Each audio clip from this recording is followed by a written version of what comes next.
Well, and the thing is, say, am I back up now, or can you go on? Little one, can you see me? Yeah. Okay, I'm back on now. Spell out the word GUN. No, I don't want to. They'll kick me off again. I, I, I'm talking to Chris Georgie here. Apparently, I did something that YouTube didn't like, and I guess we can all speculate on what that might be. But if we were to enunciate it, who knows what might happen? So, just for all you live streamers out there who suddenly got lost my amazing intellectual content here, you may interpret the actions of YouTube individually, but they don't seem to.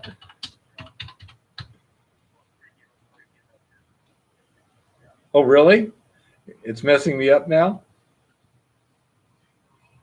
Can you, little one, can you hear me? Yeah, go ahead and okay. Go ahead and okay. Well, and that lets us all know what's being done by computers watching our behavior, isn't it? Wow. Okay, Chris. Bye-bye. Well, folks.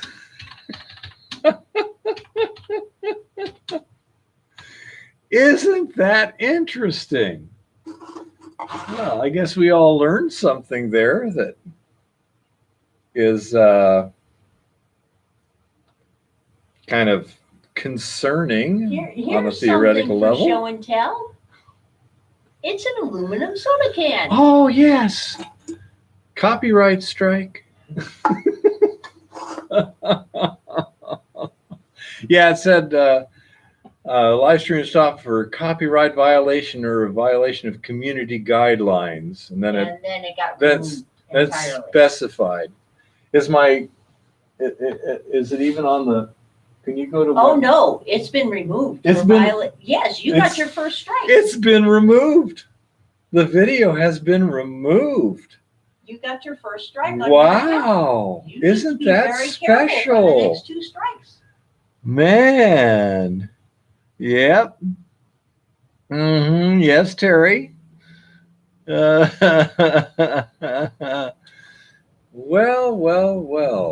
How educational. Well, you just got your first strike. Now you got to be careful. 2 more and you're dead. Yeah, well, I won't. But I'll say it's Bear needs to read community guidelines.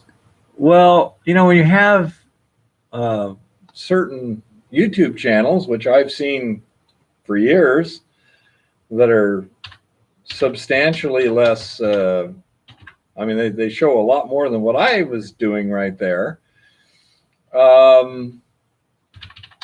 Makes you kind of wonder how all this stuff works. Hopefully this will be rectified in the not too distant future, because if they want to exert that level of control over content, then they should have a certain level of liability for the content. And if they don't want the liability, then they damn well better give up the control. So I say we shall see. We shall see. Well, anyhow, I guess show and tell was a very educational show and tell, but I don't see anything else right now to discuss, although we have a lot to think about, don't we? So, as I say, we shall see what happens next week. It's going to be an interesting week coming up, that is for sure. And about the concentrator, I'd be happy to show you, Chris, and I have some place where I can do that. Quietly, James Person says, hey, it's Timothy James Person. Hell, we'll find you a big mine shaft for you. Rick Jobling says lunatics have taken over the shop. Yep. Well, there's only 8 people now instead of 27, so we lost a lot of people. Hey, Timothy. Just find a rich one. Doesn't have to be a big one, just a rich one. I said it's not for kids. You know? Yeah, I know, Chris. I'm still working on some stuff, still trying to figure out exactly how it's working and what different tweaks do to the actual performance. It's been a really busy month, which is why I haven't gotten too much done, although I have modified it significantly a couple of times already. And we'll go from there. But that, I say that. Well, this coming week, you should make a video where you explain to the people who may have missed this and don't know that there's another live stream going on now, that it got removed for violating community guidelines, and you read the community guidelines, YouTube, and you will not be a bad boy again. Oh, I will not be a bad boy again, but I don't think I'll read the guidelines because they're pretty. Why? Don't tell them you're not going to read the guidelines. Why? As long as I obey them, they don't care if I've read them or memorized them, can recite them backwards and forwards or upside down. They have their rules. Well, it's pretty clear what one of those rules is. So I just won't, I won't be that déclassé in the Joplin future. said he got a slap on the wrist too. How did he get his? Oh, and Chris Georgie says, want to bet? Want to bet what, Chris? There will be a test in the morning. Probably. I bet they will moderate all your videos for a while. Well, they can do it. I mean, what do I put in them? You know, I was just doing that because everyone was still chatting, and it's like, oh well, let's do a show and tell on something. What the heck? Yeah. Probably. I'm guessing, Old Med. That's the only thing I can see, and there was some texted, I presume by a computer thing, that would indicate that was the problem. Yeah, that's what I read when I saw the message that said the entire video had been removed for violating community guidelines, and that was the only guideline I spotted that he had violated. So, interesting indeed. So if you didn't watch our video from tonight, you're out of luck because YouTube says so. Because I'm a bad boy. Anyhow, okay, well, I probably ought to get to sleep anyhow, but that was it's been a very educational and interesting evening, everybody. Thank you all for Rick Joblin showing says up. that wasn't very democratic. No, this is a republic.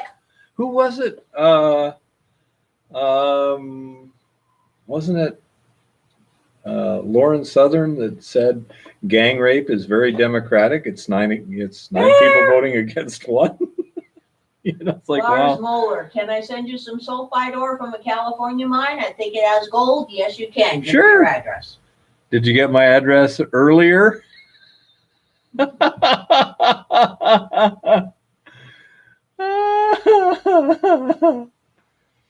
Well, we are not a democracy. We are a representative constitutional republic. Hello. And that's why they made it a constitutional republic instead of a democracy. I think it was Benjamin Franklin said, democracy is 2 wolves and a sheep, voting as to what they're going to have for lunch. Yeah, that's what Chris said. Tracy says nothing that goes bang, I guess.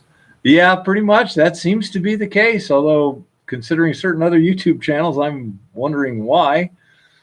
Yep. Interesting indeed. Interesting indeed.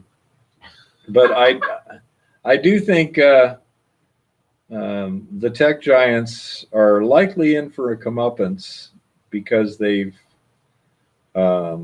decided to change their behavior in a manner that a lot of people disagree with.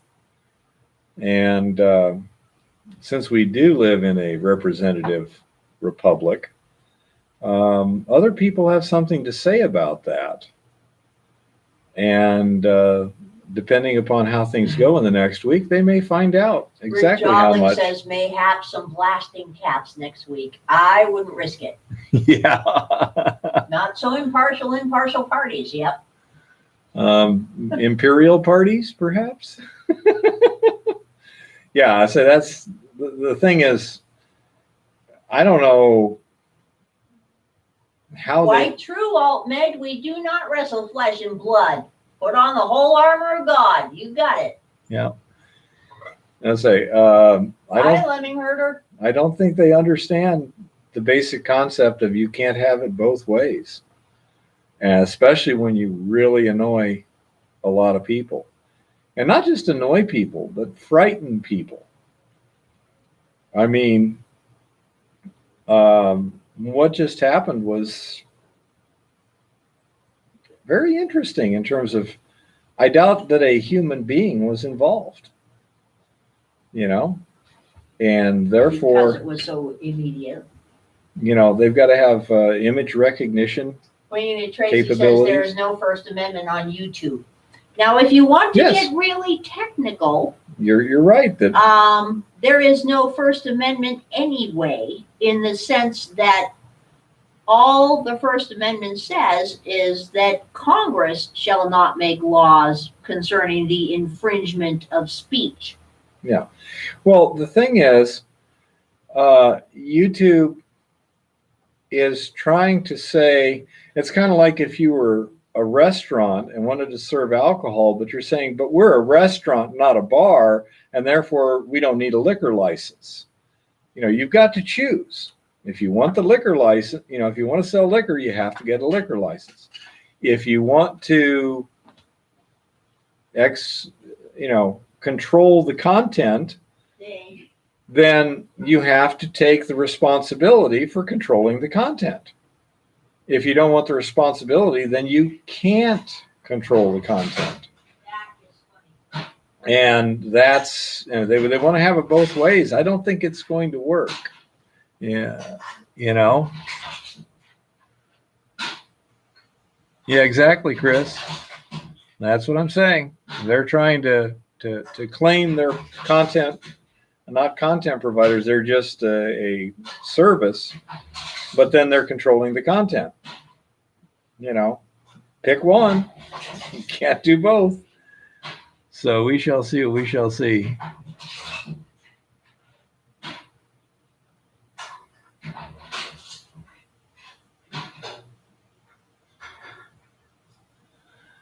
Yeah, Dave, I can see some serious concerns. Whether or not it's biblical prophecy coming true or just people being people and having more and more power, it's above my pay grade. God doesn't have me on his email list. Yeah. James says, hell, they're blocking me from chatting. It's not John Lair Cutthroat Mining and Bob Lazar. George Knapp's news. Yeah. Huh.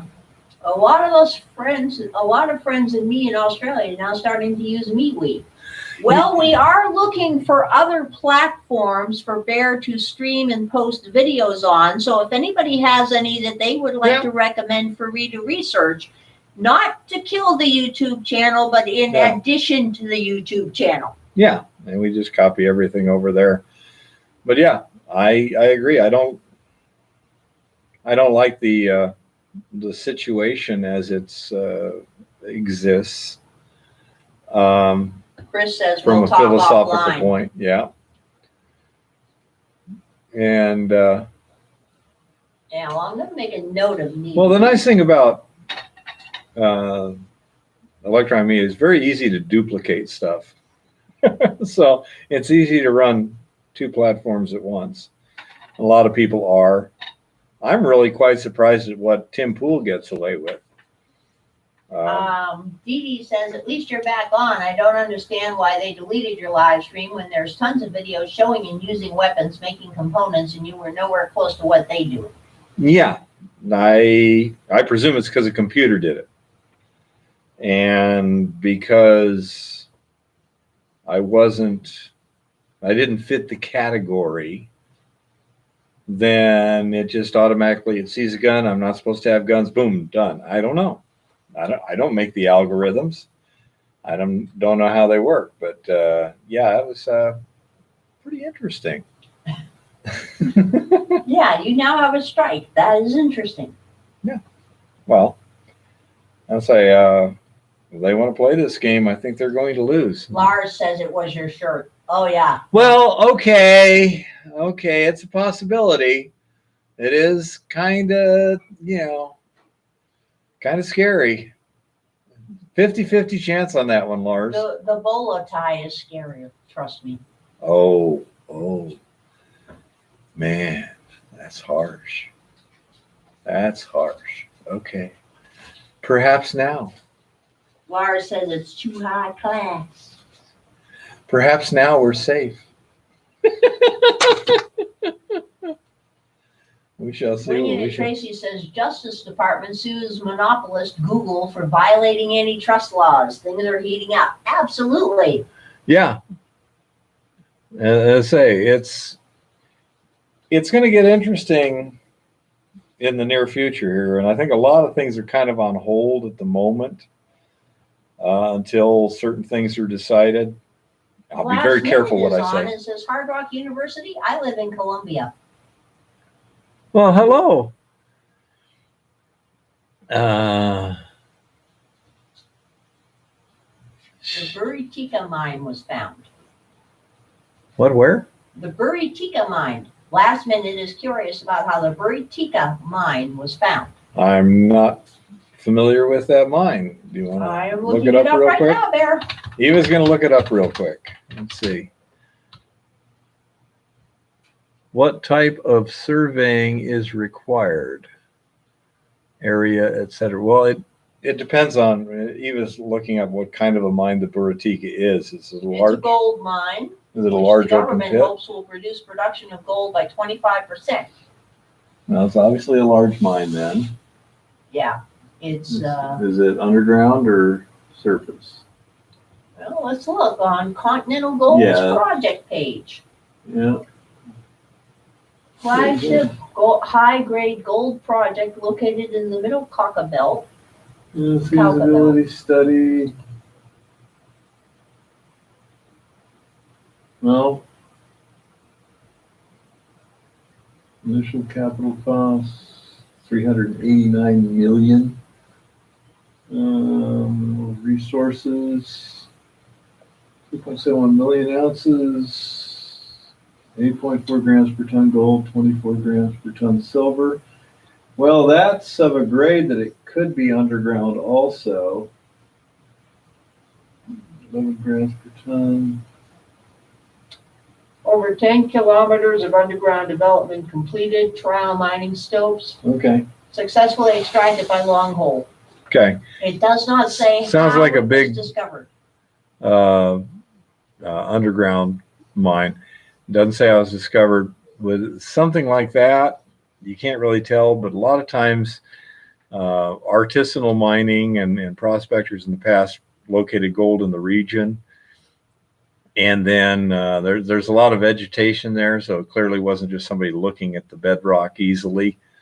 Last Minute says, what type of surveying is required, aerial, etc.? Well, say they could have done some geophysical studies, gravimetric, probably, gravity anomaly, probably not so much geophysical as in like geomagnetic, either from surface or aerial would tend to realize. I think there's something called induced polarity where they put electrodes in the soil and actually send current through there to find stuff.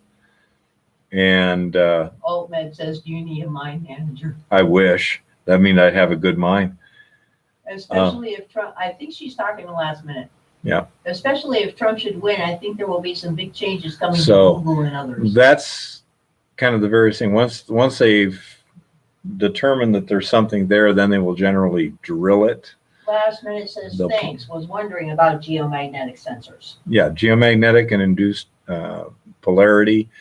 Those will, because if it's an underground mine, it's probably a relatively small target compared to a big open pit. Chris Looking says at this, they've it's fairly most good size. likely long hole drill to delineate the ore body, and yes, they have long hole drill. Yes, and then once you found a target, then you punch holes in it with a drill and find out exactly what it is. Because when you find the anomaly, all you know that it's something different. Using a number of analytical criteria, you can determine a greater or lower probability that there's something of interest there. And then when you drill holes in it and you actually sample the rock, and that's how you determine for sure what's there. Oh, the Chinese bought it, huh? Wow, what a shock.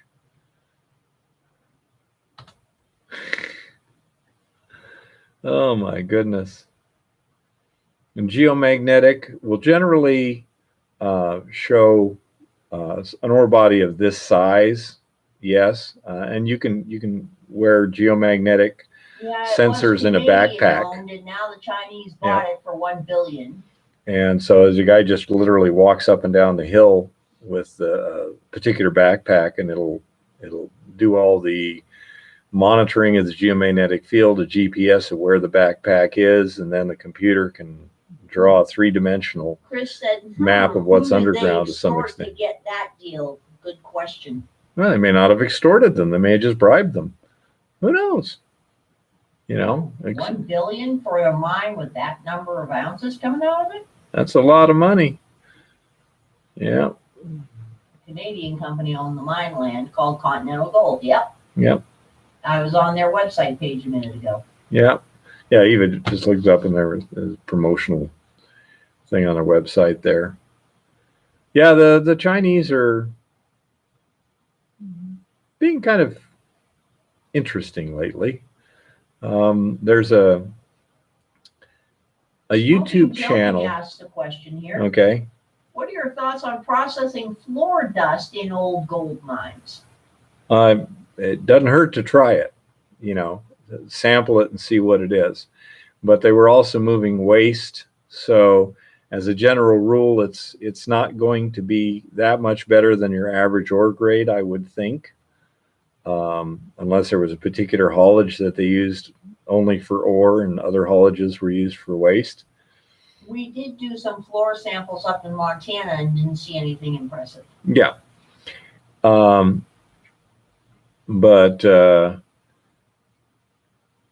Yeah, produce over the next 14 years. Yep. 250,000 ounces a year. Yeah. Yeah, they must have extorted somebody for the Canadians to let that go for only. No, they just have to pay them. You don't need to extort. You know, extortion is not, you know, inducing someone to sell you. Extortion is threatening them. You know, you hand them enough cash, it's like, good, we don't have to worry about it. We made our profit and walk away. And we didn't have to do anything.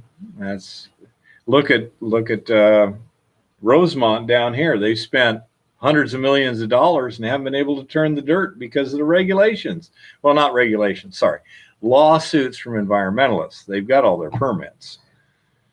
But if somebody's willing to pay you half of your net profit for you to just walk away and hand it to them, wow, that's the easy way to make the money. You know, I think the Mountain Pass has been forced to be sold by the Chinese to an American company by the Trump administration. That's what I heard. I'm not certain on that, but I'm fairly confident, you know.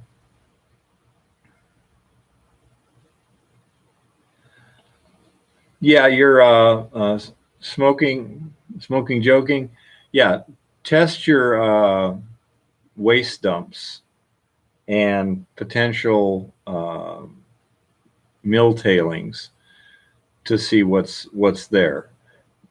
Currently, my ore that I use to run my tests on is waste dump material that a guy's got. He's got a mine somewhere within a couple hours of Tucson here. Haven't been there yet.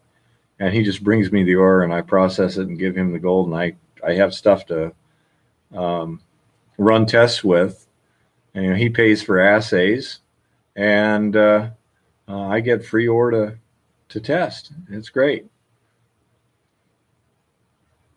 Canadians left due to paramilitary groups, huh? Yeah.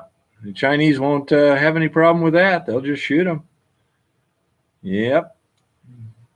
Too much risk. Yep. Yeah, Chris, I think Mountain Pass has been repatriated. The Trump administration has been making a major effort, although not necessarily a loud effort, to get more self-sufficient on a lot of things.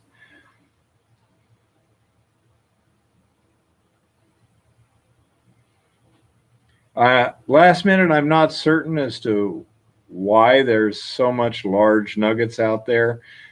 In Mexico down here, even in Arizona, there were places where they had similar sort of things.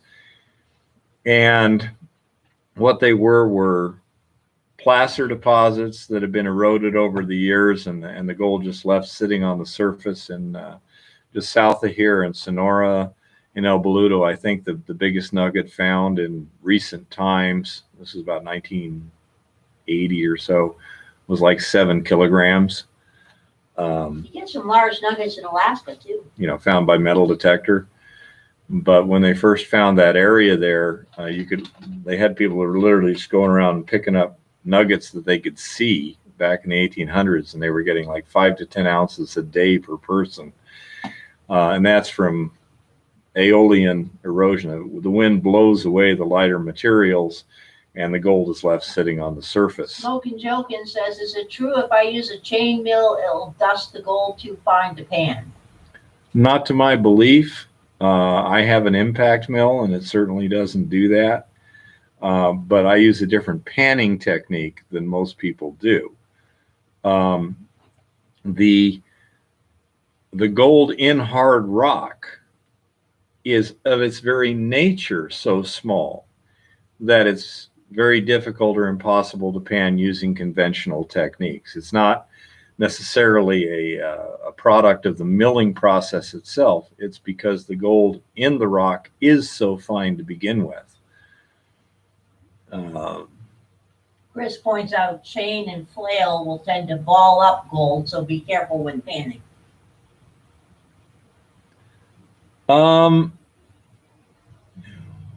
Be careful when panning. By that, do you mean that they're so round they tend to roll down the pan when you're trying to do your final reveal, Chris? Because if that's what you're saying, then I would tend to agree with that. This stuff from Ryan's mine tends to do that on me. I have to be real careful when I'm doing the final panning. Chris says it likes to roll, and Smokin says, oh, okay, I understand. Thank you. Oh, yeah. Yeah, exactly. And so what I do is I will pan, I will tap with the pan tip this way, and the fine gold will stay at the top. Then I tip it this way and tap it, so the round gold will now roll back down. Last minute asks, is it possible to use Google Earth's 3D view to find a place to start panning based on where mountains have a pass, like in your second video of your education series when surveying, like a break in the mountains where lots of rock is pushed? You can certainly use Google Earth to figure out where the water flows are and choke points and things like that. Absolutely. In terms of finding out what areas have gold in them, your best bet on that is to look at the historical records. Most developed countries have had huge prospecting rushes through them. And I'm not sure where you're from last night. Colombia, wasn't it? Mm-hmm. Okay. So if you look through the historical records. What about in Latin America without prospecting histories? Novel exploration. Novel exploration is a real low probability event because almost everything has been prospected. It may not have made the news because nobody found anything. You hear about the gold rushes, you don't hear about there's no gold there, headlines. But if you're going to try, as they call it, wildcatting, going someplace where there's no information, then yeah, you really need to hone your placer skills. If you're not experienced with panning and sluicing and things like that, go to some place that does have gold and acquire those skills to where you have confidence that your techniques are good. And so when you go and you don't see anything in your pan, you know it's because there was nothing there to begin with, not because you lost it. But in order to acquire those skills and acquire the confidence in your skills, you have to deal with real materials. And the best place to do that is someplace where it really is. I don't know in Colombia or Latin America. In the United States, they have prospecting clubs and things like that, where you can actually acquire those skills. People will help teach you and this, that, and the other. Colombia has hectares with nobody. It's one of the largest sources of gold in the world. And as Chris points out, there's been a lot of gold extracted from Colombia, more in the distant past than recently. The Spaniards were all over there. Yeah. Which is true. I mean, you might want to look at, for instance, in history, areas of long-term Spanish occupation, because they had a reason to be there. Yes, that's not a bad idea. Also, the church has records from those times.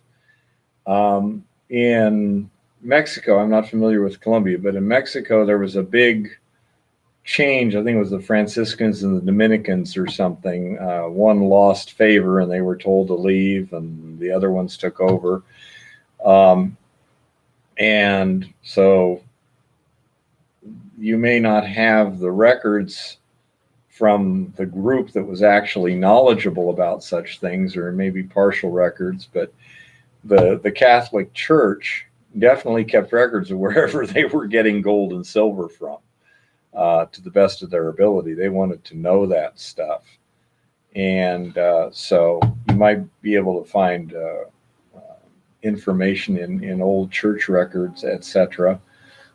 But he was, got a good idea. If you had a bunch of church outposts out in the middle of nowhere for no particular reason for an extended period of time, and that might be the reason. You also would have seen historical records of the presence of specifically conquistadores, not just church people at those missions, because conquistadores were sent in to guard the gold and transport the gold. Yeah. So that is something to look into. Yeah, Spaniards were on Vancouver in 1819, enslaving the natives and using dogs. Yep, that sounds like the Spanish of the time. A lot of people try and judge groups in the past by today's standards, and to some extent that's legitimate, but in other ways it's not necessarily terribly accurate. I found it was very interesting. I was reading some Jack London novels, and these are just stories, but they're stories like up in the Yukon and such, and it was very interesting to me how his writings, which I believe were the late 1800s, how they reflected an unconscious feeling that the white people had in the novels of, we're just superior to the natives. The natives are not on a level with us, and that's just the way things are. They had just recently decided that natives had souls at that point, Bear. I mean, really now. And so it was interesting to see how in that time frame that the whole just belief system was so radically different from what we believe now. And I mean, even now, can anyone prove anyone has a soul? David, that's essentially a belief. Have you been to Mel Fisher Museum in Key West? The Spanish gold history is very interesting. No, I have not. I haven't been to Key West, although I've been to Fort Lauderdale. I've been to Florida. Chris says even for the time, they were considered particularly bloodthirsty. Yes, they were. That's entirely possible. I'll say the conquistadores in Mexico certainly had no problem spilling blood. But it's interesting to see how people's thought processes and cultural beliefs have evolved over the years. And I believe that people should be treated as equals and all this stuff. But I mean, equals, not any groups specifically more equal than others. Altman points out you can't prove love exists either. Knowing your soul is intrinsic. Believing your soul is intrinsic. Okay. I would agree with that. Knowledge, as I define it, and again, this is where you get into very subjective terms, is something that can be demonstrated. This is gold, here it is. This is a bola tie. Whether it's Meaning attractive is a different story. That's more subjective. An objective perspective can point to it and say, yes, that does exist. Yeah, and it can be photographed, measured, something like that. That is knowledge. If it can't be photographed, measured, detected, or whatever, then it's kind of a belief. Now, there are certain things that can be measured that we don't know exactly how they work, like gravity. Currently, they still don't know exactly how gravity works. Okay. 90% of the universe is unobservable. That's an interesting theory. If true, that means we're pretty ignorant. Materialism. And Dee Dee points out, also look at the Latin natives during that time period and before, were particular bloodthirsty as well. Yeah, they were. Yeah. Science is materialism. Not sure exactly what your definition of materialism is, but it seems reasonable. What happened? Do you want me to explain?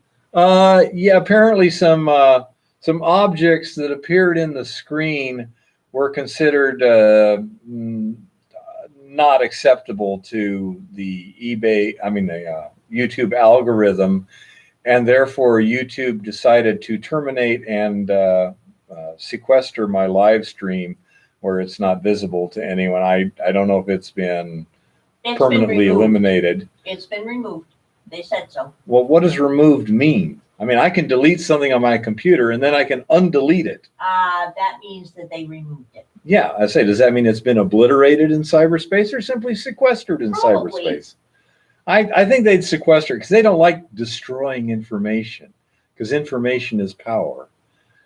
So I can't access it anymore, but that doesn't mean they can't. But you ended up with a strike against you, and you've been a bad boy. Yes, I've been a bad boy. Science as materialism means it only defines physical, observable phenomena. Agreed. Yes, that is true. I agree completely. Science that's kind of the definition of science, as opposed to belief or philosophy, religion.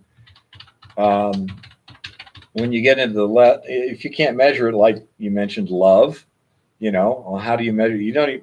There's like 27 different definitions of love. You love a daughter different than you love your wife, or at least one would hope so. Another person's happiness is essential to your own. But that's what science is supposed to deal with, is the potentially observable. Tesla, yes, absolutely, Altman. Yeah. Nikola Tesla says when science embraces metaphysics, it will advance more in 10 years than all history before. Absolutely. Well, embraces metaphysics or begins to understand metaphysics. See, that's the thing, is you can embrace something, but if you can't control it, observe it, whatever, if you can't manipulate it, then it doesn't do you any good. Let me change that. When science fuses with metaphysics, how's that? When they can start affecting each other, or when metaphysics becomes a science, if such is possible. I simply don't know. Metaphysics is above my pay grade. I don't. Yeah, Altman says they totally reject it, pretty much. Well, and you see, that's unscientific, because science should not reject something they can't prove doesn't exist. DD says the information they deleted from us as viewers is only that. They'll keep the video just in case they're forced to release the video from a lawsuit. Yeah, that would be my thought. It's saved somewhere, but oh well, you know. Mr. Peabody says geologists are natural materialists. Certainly, most scientists are natural materialists, or they wouldn't I become think it's scientists. partially a pun there. Yeah. Oh, okay. As a pun, not bad. Yeah. You know, it is a well done pun. Geologists unlike the are ones you usually come out with. Geologists are hard scientists. You know, they're into the hard sciences. But anyhow, let's say the whole thing of metaphysics, psychic phenomena, things like that. There's a PhD here in the University of Arizona who does experiments on what you would normally call psychic phenomena. And as far as I'm aware, he has essentially proved beyond a high level of doubt that certain things are happening. Have no idea how. Chris But says science makes no claims about that which cannot be observed or tested, nor should it. And Rick Joblin Agreed. points out it's like missing socks. Absolutely. yeah, but I agree with Chris's Mr. statement Peabody there. says that was an accidental pun. Oh, okay. Well, it was a good one then. And say that's just, you know, when a scientist says there is no God, he's not really a scientist. He can say we have no evidence of a God, or he can say we have no proof of a God. But to sit there and say there is no God means he has proof of the non-existence of God, and they don't. They may lack proof of the existence, but not proof of non-existence. Laura says just so long as they don't ban cat videos. Yeah. And that's what gets really annoying to me, is when you have someone assert that because they can't prove it exists, it must not exist. It's like extraterrestrials. Well, we haven't proven they exist, but that doesn't prove they don't. Absence of proof is not proof of absence. Absolutely. And that's Genius science. Tracy says science is their best guess with the knowledge they have at the time. Pat Yeah. Denny says there's a picture from the Hubble telescope. 265,000 galaxies in it in one picture. You can download it, but you better have a large computer or it will lock it up. Yep. Rick Joblin points out a ship that sails out past the horizon. Yep. True. Technically, God is a theory. Which is a thesis. Jesus yet unproven. Okay. Yeah. I would go with that. David Blount, the answer is 42, always. And I'm sure he also has his towel because he's a fruity dude. Yeah. So what? I can't see it. So what happened to the ship? Yeah, I say it's just silly. But there's a lot of really silly people out there, especially now when they've been taught not to think by our schools. That your opinion is what matters. There's no such thing as objective facts. Yeah. Bet you $100 I take this hammer and hit your hand, it's going to hurt, no matter what your opinion is. You know. Bet you I'll win a lot of money before I ever lose any. Yeah, I say I think humility is very good. And it's when people get the arrogance of, well, I know that, yeah, right. 90% of the universe is unobservable and we're not sure what it is, but we know everything. Huh? Pat How Denny does that says work? there are 8 billion living organisms in 2 tablespoons of healthy soil. Yep. Could be. Don't know. And Chris says, and the amazing part is that image was taken of the emptiest part of space they could point it at, which That must be the Hubble Deep Field then. it is a beautiful image. I did not try to download it. Yeah. But I say it just shows people who say that they're scientists or they believe in science, but they don't actually know what they're talking about, or they don't care what they're talking about. Because science, say, only believes in what can be observed and proven. And if it's not observable or proven, it's unproven. Right now we have, how well do masks work? Try not to get a second strike. Anyhow, there was a study that has not been able to be published in the last short period of time. Supposedly a pretty good study, and they can't get anyone to publish it. Somebody asked him why, and the guy said, well, when someone's brave enough to, it'll get published. Last minute I wonder what the results are. Mineralization at Buritica is a porphyry-related carbonate-based metal gold vein breccia system. What does porphyry-related and breccia system mean? Well, a breccia system, I can answer that one for sure. That means the rock was broken. That's what breccia means. And then mineralized solutions came through it. Porphyry, there's different definitions of porphyry. Technically, a porphyry is any rock that has different sized crystals in it. Okay? In copper mineralization, porphyry is a particular type of ore body that I believe is primarily stockworks and veinlets and things like that, where basically you have the rock gets broken, hydrothermal solutions come through and leave the mineralization behind.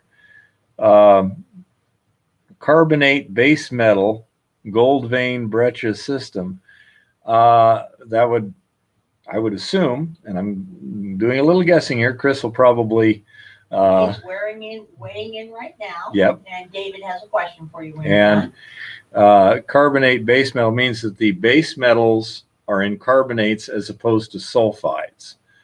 And say gold vein breccia system means that, let's say, it was broken and all this stuff was emplaced in the cracks. And David asked, if you had the opportunity, would you mine Psyche 16? I wouldn't, but you probably would. Now, would I mine it? I wouldn't have a problem with it.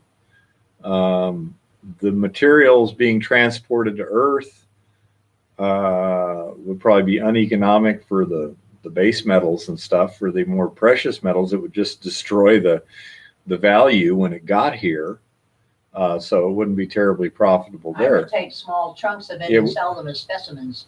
It would be more useful to use for materials for building things in space, because to get materials into space takes a lot of energy, which means a lot of cost. I don't know what it is now.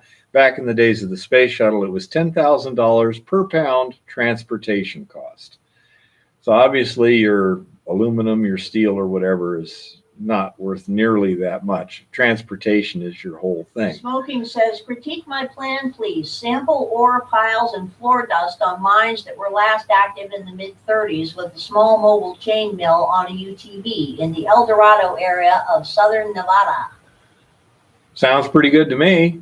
Make sure you've practiced my hand panning technique so that you know that you can recover the really fine gold. And then do not assume that the gold you see in the pan is the grade of the rock you're seeing. It gives you kind of a minimum number, but if there's a lot of really, really fine gold, the grade may be much better than that. Smoking says, if I find a good sample, would I file a placer or a load claim for the floor dust? And note I have good samples from a mine there, and Chris points out I'd start with a vacuum cleaner. And Mr. Peabody has an off-topic question for you. Just a second. If it is inside the mine itself, you're probably looking at a load claim. The dumps outside a mine are placer. If there is no claim on the property at the time, and it is open for mineral exploration, if you file the load claim, you automatically get the placer also. That is the law in Arizona. I presume it's the law up in Nevada. You will need to double check with Nevada itself.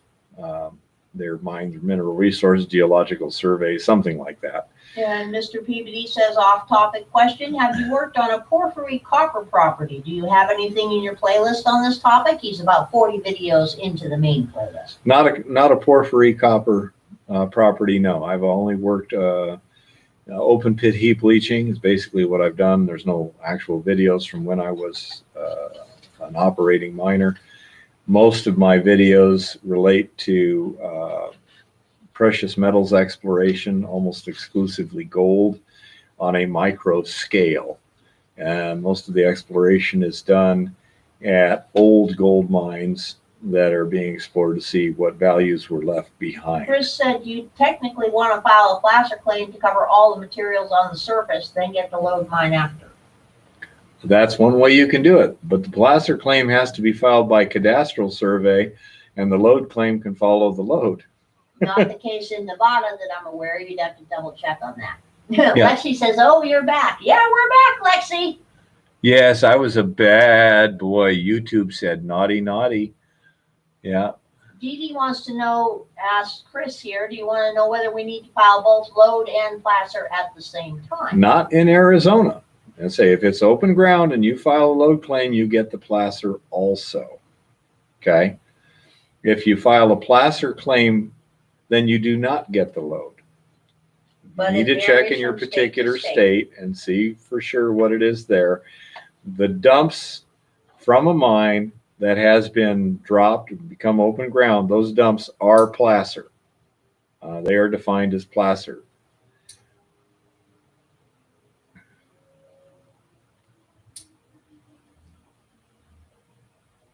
That is correct, Chris.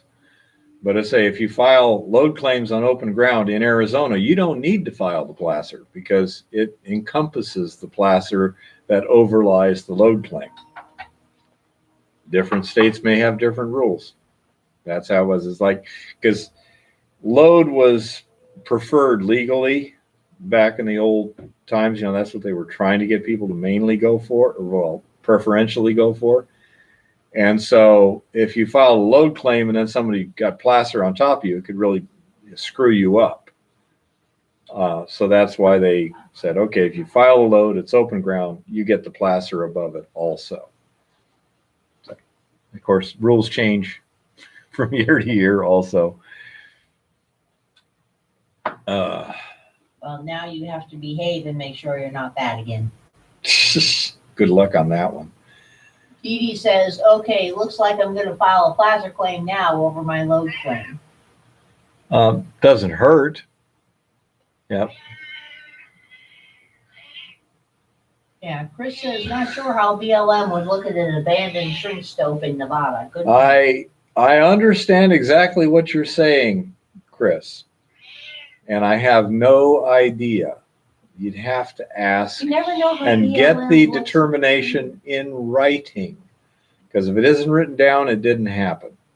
You never know how BLM's going to look Yeah. at it. Do you understand what his question is, little one? Mm-hmm. Yeah. Yeah, because once you've broken it and left the stuff in the stove, what is it?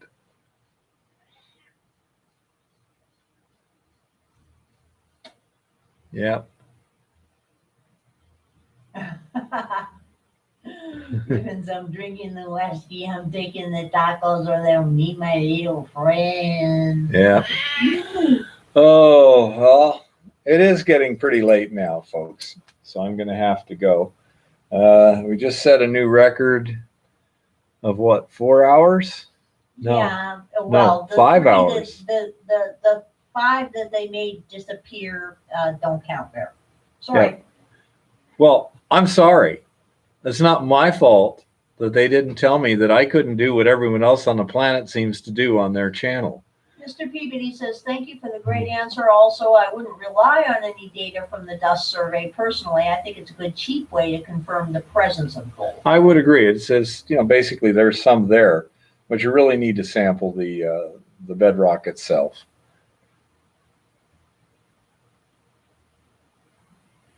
Doesn't hurt to be thorough, Chris.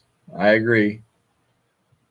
Yes, it cut off because YouTube decided I was being societally unacceptable in displaying certain inanimate objects.